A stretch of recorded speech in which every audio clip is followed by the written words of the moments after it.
नमस्कार साथियों, जागृति के ऑनलाइन प्लेटफॉर्म पे आपका हार्दिक अभिनंदन। मैं ऋषि गोयल। हम नए पाठ्यक्रम परिचर्चा के लिए आज यहाँ उपस्थित हुए हैं। हिंदी विषय से सेकंड ग्रेड की तैयारी कर रहे विद्यार्थियों के लिए ये विशेष सूचना है, क्योंकि जैसा कि आपको पता है शिक्षा मंत्री महोदय द्वारा भर्तियों की घोषणा हो चुकी है और जल्दी ही दीपावली पर ये आपको तोहफ़ा मिलने वाला है। बहुत अच्छी संख्या में सेकंड ग्रेड और फर्स्ट ग्रेड स्कूल लेक्चरर और सेकंड ग्रेड की जो भर्तियां हैं वो आने वाली हैं। तो और आप भी जो है बड़ी परीक्षाओं से लगभग फ्री हो चुके हैं। रीट की परीक्षा हो चुकी है, पटवारी की परीक्षा भी लगभग होने ही वाली है 1-2 दिन में, वहाँ से भी आप फ्री हो जाएंगे। RS प्री का भी एग्ज़ाम अक्टूबर में फ्री हो जाएगा और दीपावली से पहले ही आप ये मानसिकता बना लें कि हमें फर्स्ट ग्रेड और सेकंड ग्रेड के जो विद्यार्थी जो एलिजिबल हैं इसमें वो ये तय करके कि मुझे किस चीज़ की तैयारी करनी है, उसमें पूरे दिलो जान से वो अपनी तैयारी में लग जाएं। क्योंकि जैसा कि और भर्तियों में हुआ है वैसा ही शायद इस बार भी आपको बहुत ज़्यादा समय तैयारी के लिए नहीं मिल पाएगा। संभावना यही जताई जा रही है कि फरवरी या मार्च 2022 में इन दोनों भर्ती परीक्षाओं को आयोजित कराया जाएगा।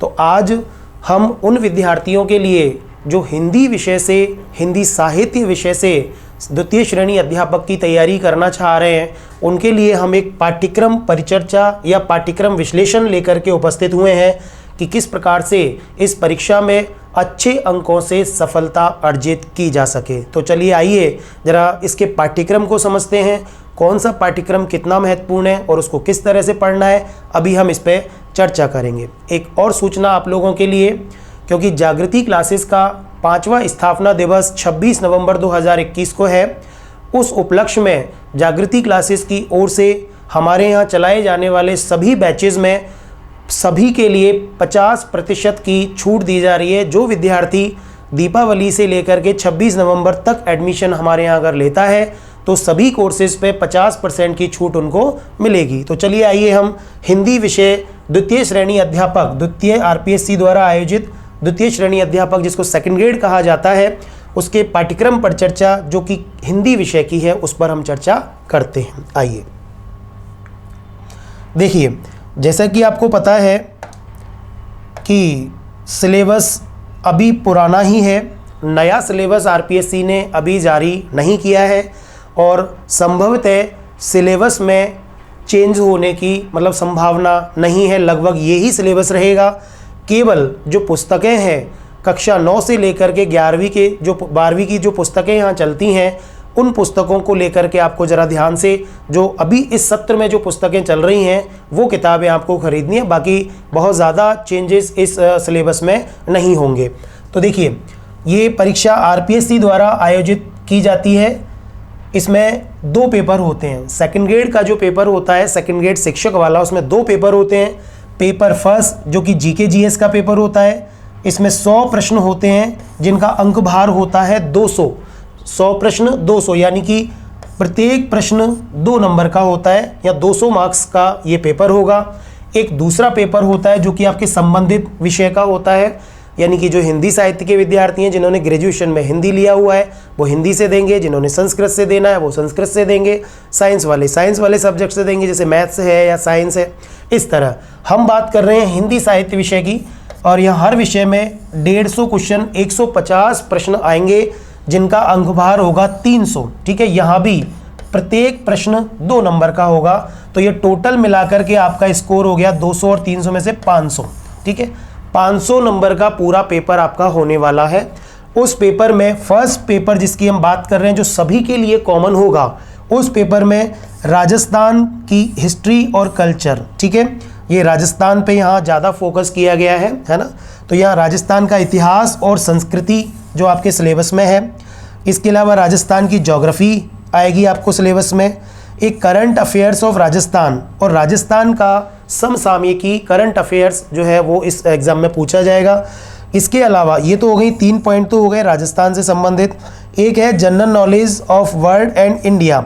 यहाँ पर आपको विश्व एवं भारत का जनरल नॉलेज, सामान्य ज्ञान जिसमें ज्योग्राफी का पोर्शन भी होगा, जिसमें थोड़ा सा पॉलिटी का पोर्शन भी होगा। ये आपको परीक्षा में पूछा जाएगा।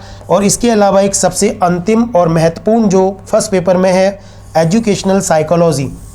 ठीक है, एजुकेशनल साइकोलॉजी जो कि फर्स्ट ग्रेड में सब्जेक्ट के पेपर में आती है, सेकंड ग्रेड में ये कॉमन पेपर में पूछा जाता है। तो इस तरह इनसे संबंधित 5 टॉपिक से संबंधित ये 100 प्रश्न यहाँ पूछे जाएंगे। अब बात करते हैं हम सेकंड पेपर की। हिंदी साहित्य का जो पेपर होगा हिंदी वाले विद्यार्थियों के लिए, उसमें माध्यमिक व उच्च माध्यमिक स्तर एक भाग तो ये बांटा गया इसका, यानी कि स्कूल लेवल पे 12वीं तक माध्यमिक और उच्च माध्यमिक का मतलब हो गया कक्षा 9 से कक्षा 12 तक का जो सिलेबस है वो आएगा आपको। दूसरा है आपके स्नातक स्तरीय हिंदी भाषा का ज्ञान। कॉलेज एजुकेशन में कॉलेज लेवल पे जो हिंदी भाषा का जो ज्ञान चलता है, जिसमें हिंदी साहित्य भी आ जाता है, काव्य शास्त्र भी आ जाता है, वो पार्ट इसमें शामिल किया है। और अंतिम रूप से इसमें हिंदी विषय की शिक्षण विधियां भी शामिल की गई हैं। इस तरह 3 भागों में इसको बांटा गया है। ठीक है, अब देखो हम इसको विस्तार से समझते हैं कि क्या अंक विभाजन इसका किया गया है। तो चलिए आइए देखते हैं एक बार। ये देखिए, ये इसका जो अंक विभाजन जो किया गया है, इसमें माध्यमिक व उच्च माध्यमिक स्तर के टोटल प्रश्न जो आएंगे वो आएंगे 90 प्रश्न, यानी कि 180 नंबर के। ये आ गया आपका 9वीं से कक्षा 9 से लेकर के और कक्षा 12वीं तक का जो हिंदी भाषा का ज्ञान है वो 90 प्रश्न आएंगे 180 नंबर के। दूसरा है स्नातक स्तरीय भाषा का ज्ञान, ये 40 प्रश्न आएंगे 80 नंबर के। इसके अलावा तीसरा पार्ट है हिंदी विषय की शिक्षण विधियां, यानी कि जो टीचिंग मेथड है, जो कि एक शिक्षक के लिए जानना बहुत ज़रूरी है और बहुत ही स्कोरिंग ये टॉपिक होता है शिक्षण विधियों का। पूरे में से पूरे नंबर यहाँ से हम ला सकते हैं। 20 प्रश्न आएंगे यहाँ 40 नंबर के। इस तरह से ये 150 प्रश्न हुए टोटल और 300 नंबर का ये पेपर होगा। बहुत ही मतलब ये मानो सिलेक्शन का आधार ही अपना विषय होता है। यहाँ देखिए अवधि आप ये समझ लें कि 2.5 घंटे का पेपर होगा, यानी कि 150 क्वेश्चन आपके सामने है और 150 मिनट का आपको समय मिलेगा। बहुत मतलब टाइम मैनेजमेंट करके हमको यहाँ चलना है। अगर आपने समय पे ध्यान नहीं दिया तो कई बार बच्चे 150 प्रश्न अटेम्प्ट भी नहीं कर पाते हैं, इसलिए टाइम मैनेजमेंट भी देखना है। एक प्रश्न को 1 मिनट मिल रहा है। इसके अलावा नकारात्मक अंकन यानी नेगेटिव मार्किंग होगी 1/3 की। ठीक है, ये जैसा कि हर एग्जाम में होता है, तो इस तरह यहाँ नकारात्मक अंकन होगा। अब देखिए थोड़ा विस्तार से और इन चीज़ों को हम समझते हैं।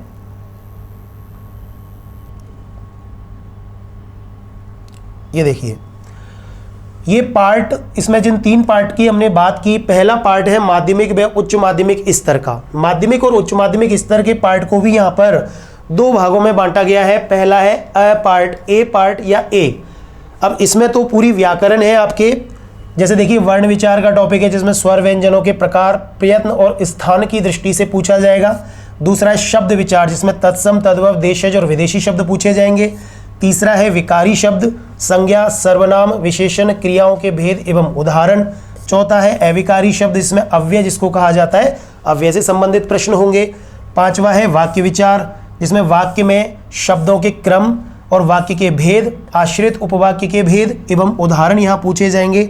पांचवा है शब्द रचना, संधि, समास, उपसर्ग, प्रत्यय से संबंधित प्रश्न यहाँ पूछे जाएंगे। एक छठा पॉइंट है शब्द ज्ञान, जिसमें पर्यायवाची शब्द, विलोम, अनेकार्थक, समुच्चारित, भिन्नार्थक, जिसको शब्द युग्म या युग्म शब्द कहा जाता है।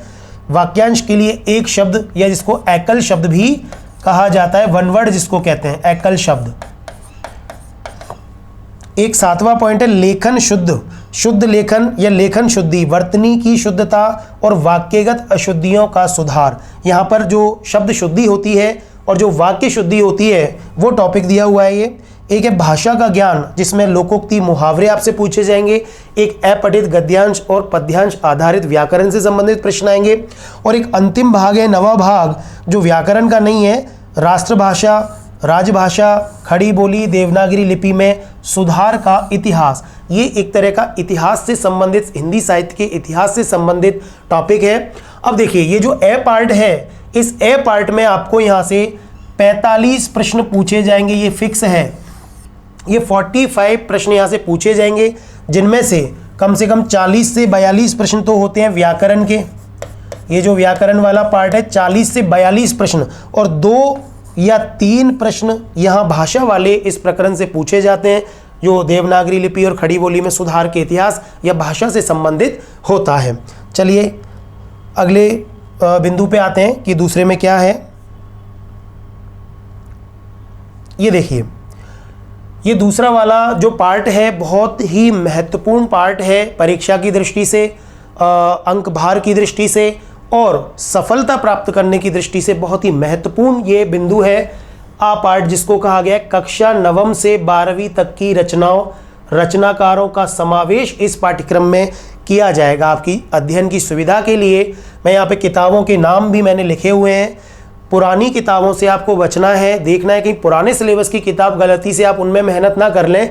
इसलिए यहाँ पर आपको कक्षा 9 में जो किताबें चलेंगी, 2 किताबें चलती हैं, एक क्षितिज है और एक कृतिका है। ये भाग 1 के नाम से है कक्षा 9 में, और इसी नाम की किताबें चलती हैं कक्षा 10 में, क्षितिज और कृतिका, लेकिन इनका भाग 2 है। तो ये भाग 1 और भाग 2, ठीक है। इस तरह ये कक्षा 9 और कक्षा 10 की किताबें हैं। नाम आप अच्छे से याद कर लेना। कक्षा 11 में अनिवार्य और ऐच्छिक, क्योंकि यहाँ तो अनिवार्य होता है 9 और 10 में तो, और 11वीं कक्षा में जाते ही हिंदी विषय के जो विद्यार्थी हैं एक तो अनिवार्य विषय पढ़ते हैं और एक ऐच्छिक जो ऑप्शनल सब्जेक्ट होता है उसमें हिंदी पढ़ते हैं। और आपको दोनों ही किताबों को पढ़ना पड़ेगा, अनिवार्य की किताबें भी और आपकी ऐच्छिक या ऑप्शनल में जो चलती हैं वो किताबें। अब देखिए, अनिवार्य हिंदी में जो किताबें चलती हैं वो 2 हैं, आरोह और वितान। ये भाग 1 के नाम से कक्षा 11 में, और कक्षा 12 में इनका सेम नाम है, आरोह और वितान, लेकिन भाग 2। ऐसे करके आप जब मार्केट में जाएं तो ये किताबें देखें, ये नाम इन पे लिखे हुए मिलेंगे। साथ ही कक्षा 11 और 12 की ऐच्छिक ऑप्शनल किताबें अंतरा और अंतराल भाग 1 कक्षा 11 में चलती है, और कक्षा 12 के लिए ये आप अंतरा और अंतराल भाग 2 नाम से ये किताबें। तो देखो 2, 4, 6, 8, 10 और 12, कुल 12 किताबें हैं। और इन 12 किताबों में बहुत सारे जितने भी रचनाएं और जितने भी रचनाकार यहाँ दिए हुए हैं वहाँ से प्रश्न पूछा जाएगा। 45 प्रश्न यहाँ से पूछे जाते हैं, 45, क्योंकि 90 प्रश्न की हमने चर्चा की। ए पार्ट में से कुल 90 प्रश्न आएंगे, जिसमें से 45 प्रश्न तो आएंगे ए पार्ट, जिसमें व्याकरण है और भाषा का है थोड़ा सा। बाकी के 45 प्रश्न इन किताबों से आएंगे। और आप यकीन मानिए कि अब तक जिन भी बच्चों का, जिन भी विद्यार्थियों का सिलेक्शन इस परीक्षा में होता है वो इन्हीं किताबों के बेस पे होता है। आप ये मानो कि इन किताबों के हर चैप्टर को, हर अध्याय को आपको बिल्कुल अंदर से, जिसको कहते हैं ना अंग्रेजी में बिटवीन द लाइन शब्द, मतलब प्रश्न जब पूछता है ना एग्जामिनर, तो बिल्कुल वो आपके बिल्कुल किताब के अंदर से, पाठ के अंदर से प्रश्न पूछेगा। आप उनके क्वेश्चन आंसर या कहीं गाइडों में से मत पढ़ना। इस चीज़ को मेरी व्यक्तिगत सलाह है आपको ये कि आप ये पूरी किताबों के पूरे पाठ अच्छे से पढ़ेंगे, उसका मूल भाव क्या है ये भी आप आत्मसात करेंगे, उसके बाद में ही आप इन प्रश्नों का उत्तर दे पाएंगे। पिछले पेपर आप देखना एक बार तो आपको पता चल जाएगा कि किस स्तर पे हमें इन किताबों को तैयार करना है। एक और सलाह आपके लिए कि ये किताबें मार्केट में दीपावली के बाद आपको शायद ही मिलेंगी, क्योंकि हर बच्चा ये किताबें व्यक्तिगत रूप से पर्सनल खरीदता है। तो मेरी सलाह आपको यही है कि इन किताबों को तुरंत मार्केट से खरीद लें। और अगर आप अपनी सफलता सुनिश्चित करना चाहते हैं तो एक दूसरी सूचना, इन किताबों के जितने भी चैप्टर्स हैं, चाहे वो गद्य भाग के हैं चाहे वो पद्य भाग के हैं, दोनों चैप्टर्स को हम लोग हमारे YouTube चैनल पर आपके लिए उपलब्ध कराएंगे, ताकि उस पाठ का पूरा पद्य का सार क्या है और उसका मूल भाव क्या है, किस तरह के प्रश्न परीक्षाओं में पूछे जाते हैं, इन सब चीज़ों पर हम लोग चर्चा करेंगे। चलिए, ये बहुत महत्वपूर्ण पार्ट है, अब याद रखना आपको 45 प्रश्न यहाँ से पूछे जाएंगे परीक्षा में। अगला देखिए, ये दूसरा पार्ट हो गया, पार्ट 2, स्नातक स्तरीय हिंदी भाषा का ज्ञान, यानी कि कॉलेज लेवल पे जो हिंदी भाषा चलती है उस हिंदी भाषा से संबंधित जो चैप्टर हैं, जो प्रश्न हैं, वो यहाँ से आपके पूछे जाते हैं। सबसे पहला इसका पार्ट है जिसमें कि काव्य शास्त्र दिया हुआ है। ये देखिए, शब्द शक्तियों के भेद एवं उदाहरण, यानी शब्द शक्ति, जो हिंदी के विद्यार्थी हैं उनको सबको पता है शब्द शक्ति क्या होती है, अविधा, लक्षणा, व्यंजना और किस तरह इनके प्रश्न पूछे जाते हैं। इन सब चीज़ों की चर्चा भी हम लोग अपनी ऑफलाइन और ऑनलाइन क्लास में करने वाले हैं। बहुत विस्तार से इन चीज़ों को मैं उदाहरण हम इनको आपके सामने प्रस्तुत करेंगे, पढ़ाएंगे आपको। काव्य की रीतियाँ, काव्य गुण, काव्य दोष, ये चैप्टर है इसमें। और काव्य दोषों में भी ये श्रुति कटत्व, ग्राम्यत्व, अप्रतीत्व, क्लिष्टत्व, अक्रमत्व और दुष्क्रमत्व, ये दोष दे रखे हैं, यही पढ़ने हैं आपको। और भी दोष हैं पर हमको पढ़ने इतने ही हैं। अलंकार का चैप्टर है, अलंकार में से संबंधित अलंकार दिए हुए हैं, श्लेष, यमक, उपमा, रूपक, उत्प्रेक्षा, विभावना, असंगति, संदेह, भ्रांतिमान और विरोधाभास और मानवीकरण, ये आपको अलंकार पढ़ने हैं। छंद का टॉपिक भी इसमें दिया हुआ है, जिसमें द्रुत विलंबित, हरिगीतिका, कवित्त, सवैया, दोहा, सोरठा और चौपाई छंद आपको पढ़ने हैं। इसके अलावा रस का टॉपिक, रस का स्वरूप क्या है और रस के अवयव कौन कौन से हैं, ये 7 टॉपिक आपको पार्ट ए में काव्य शास्त्र में पढ़ने हैं। ठीक है, अब देखिए काव्य शास्त्र में हमने अभी चर्चा की थी, आप देखिए स्लाइड में जो पार्ट 2 है वो कितने मार्क्स का आपको बताया है। ये देखिए पार्ट 2 से आपको जो प्रश्न आने वाले हैं इनकी संख्या जो है वो 40 प्रश्न आएंगे 80 नंबर के। 40 प्रश्न आएंगे कितने नंबर के? 80 नंबर के 40 प्रश्न आने वाले हैं आपके इस चैप्टर में से। तो ये तो पार्ट ए और इसका ही एक दूसरा पार्ट है पार्ट बी। ये देखिए आप, इसका जो पार्ट बी है या पार्ट आ है, इस पार्ट में दोनों में मिलाकर के कुल 40 प्रश्न आएंगे, पार्ट ए और पार्ट बी दोनों में से। अब ये देखिए इसमें सबसे पहले है हिंदी साहित्य के इतिहास का नामकरण, काल विभाजन, प्रमुख प्रवृत्तियां, रचना एवं रचनाकार। ये बहुत छोटा दिया हुआ है यहाँ पे हिंदी साहित्य का इतिहास का टॉपिक, ये बहुत बड़ा टॉपिक है, पर फिर भी क्योंकि हिंदी साहित्य में से इसमें से कुछ कवियों के नाम और उनकी रचनाएं सामने लिखी हुई हैं, यहाँ पे फोकस करना है। साहित्य वाले पार्ट में से 5-7 प्रश्न ही पूछता है वो, बाकी जो साहित्य के जो प्रश्न होते हैं वो इन चैप्टर से होते हैं। देखिए इसमें एक हिंदी भाषा का उद्भव और विकास, हिंदी और उसकी बोलियां का सामान्य परिचय, ये 2 टॉपिक इसमें है संबंधित, साहित्य और भाषा से संबंधित। अगला है कबीर ग्रंथावली, जिसमें साखी प्रथम 5 अंग और 10 पद, जिसके संपादक हैं श्याम सुंदर दास, उनके केवल और केवल साखियों के प्रथम 5 तो अंग पढ़ने हैं आपको और 10 पद इसमें से पढ़ने हैं, पूरा कबीर ग्रंथावली नहीं पढ़नी है पूरी। तुलसीदास में से केवल रामचरितमानस का बाल कांड आपको पढ़ना है। सूरदास का भ्रमर गीत सार के केवल प्रथम 20 पद आपको पढ़ने हैं। मीराबाई की मीरा पदावली से प्रथम 20 पद आपको पढ़ने हैं। बिहारी रत्नाकर के प्रथम 20 दोहे पढ़ने हैं। सूर्यमल मिश्रण का जो ग्रंथ है वीर सतसई, इसके प्रथम 20 दोहे आपको पढ़ने हैं। रामधारी सिंह दिनकर का ये कुरुक्षेत्र है, इस कुरुक्षेत्र से प्रथम सर्ग को इसमें से पढ़ना है। जयशंकर प्रसाद के कामायनी का केवल आनंद सर्ग पढ़ना है। अज्ञे की असाध्य वीणा, जो कि आंगन के पार द्वार उनके काव्य संग्रह से ली गई है, ये असाध्य वीणा आपको पढ़नी है। इसके अलावा आचार्य रामचंद्र शुक्ल का चिंतामणि भाग 1 से उत्साह, श्रद्धा, भक्ति, लोभ और प्रीति करके 4 निबंध यहाँ से आपको पढ़ने हैं। मोहन राकेश का ये नाटक है लहरों के राजहंस, ये आपको पढ़ना है। इसके अलावा 4 कहानियाँ दी गई हैं, जिसमें चंद्रधर शर्मा गुलेरी जी की कहानी उसने कहा था, जिसको बहुत सारे कवियों ने और लगभग अधिकांश कवियों ने प्रथम कहानी माना है, हालांकि विवादास्पद है। जब कहानियों का चैप्टर पढ़ेंगे तो इन चीज़ों पर चर्चा करेंगे।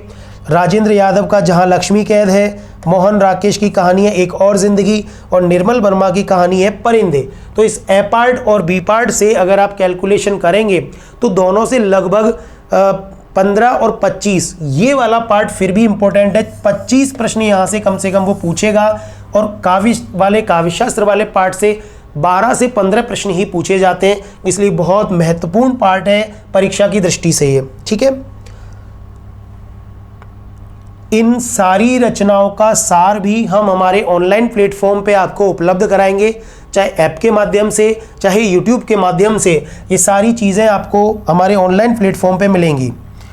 चलिए अगला ये देखिए, तीसरा और अंतिम पार्ट है इसका, पार्ट 3, हिंदी विषय की शिक्षण विधियाँ। जैसा कि आपको पता है शिक्षक भर्ती की कोई भी ऐसी परीक्षा नहीं है जिसमें टीचिंग मेथड नहीं आए और साइकोलॉजी नहीं आए, तो दोनों इसमें साइकोलॉजी आपके उस पार्ट में आएगी। यहाँ पे आपको हिंदी विषय की शिक्षण विधियाँ पूछी हुई हैं, संख्या में 25 शिक्षण विधियाँ, जिनके नाम आपको सामने यहाँ दिख जाएंगे। सिलेबस भी आपको मिल जाएगा, उपलब्ध हो जाएगा। ये ए पार्ट है इसका, ये 25 शिक्षण विधियाँ हैं जो कि बहुत ही प्रैक्टिकल हैं, रटने की इनको बिल्कुल ज़रूरत नहीं है।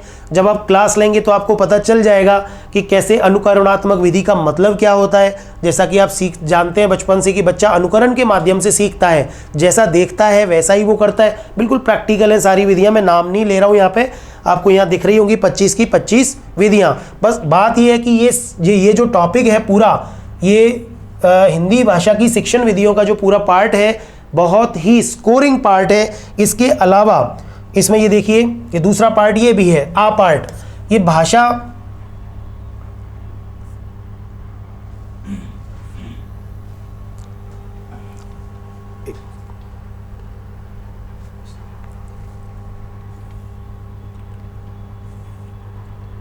ये देखिए ये वाला जो पार्ट है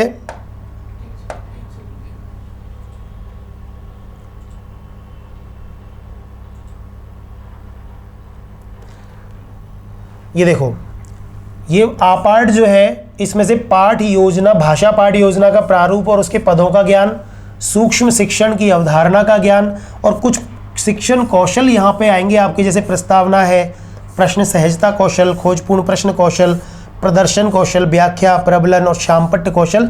इनका सामान्य परिचय आएगा जो कि आपके ने बीएड के दौरान इन सभी कौशलों को, सारे स्किल्स को आपने बहुत अच्छे से प्रैक्टिकली समझा है कि किस तरह इन कौशलों का कहाँ कहाँ उपयोग किया जाता है और इन कौशल के माध्यम से बच्चे में किस तरह का ज्ञान डेवलप विकसित किया जाता है। तो ये है आपका सिलेबस।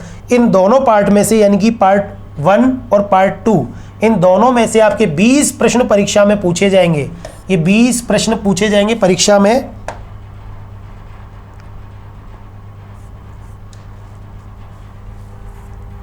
ये देखिए